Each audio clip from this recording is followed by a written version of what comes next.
Hello नमस्कार दोस्तों, स्वागत है आपका हमारे YouTube चैनल पर। दोस्तों, देशभक्ति सॉन्ग लाया हूँ आप सबके लिए फुल और फ्री।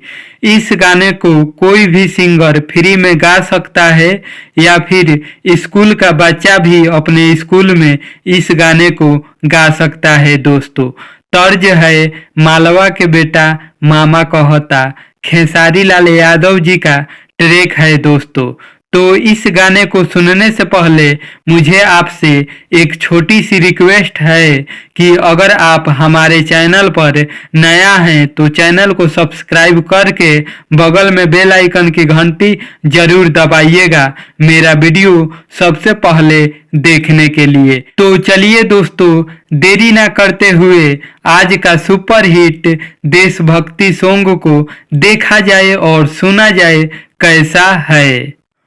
हवे इंडिया महान, जानो तावे जहान।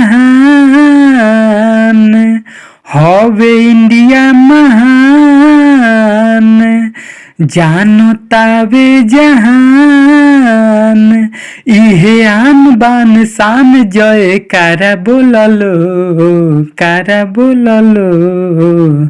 सब जना जय हिंद नारा बोललो, आ देश अपन प्यारा सब हमारा बोललो।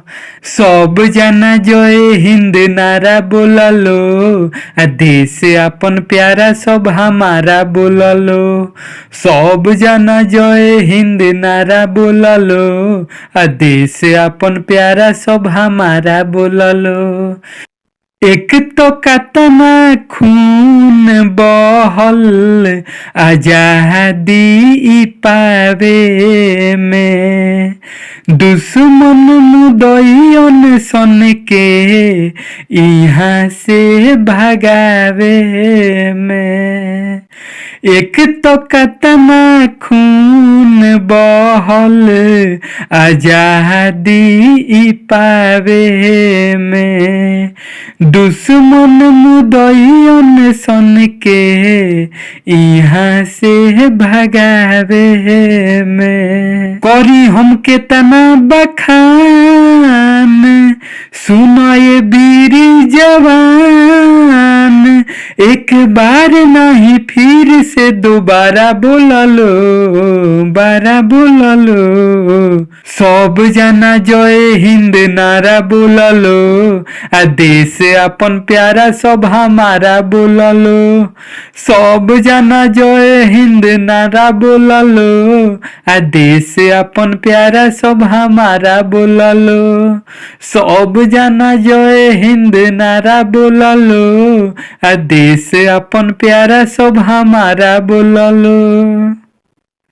पीछा नहीं हट भैया कहे राकेश हो, हाथवा में झंडा ले लो मानो आदेश हो।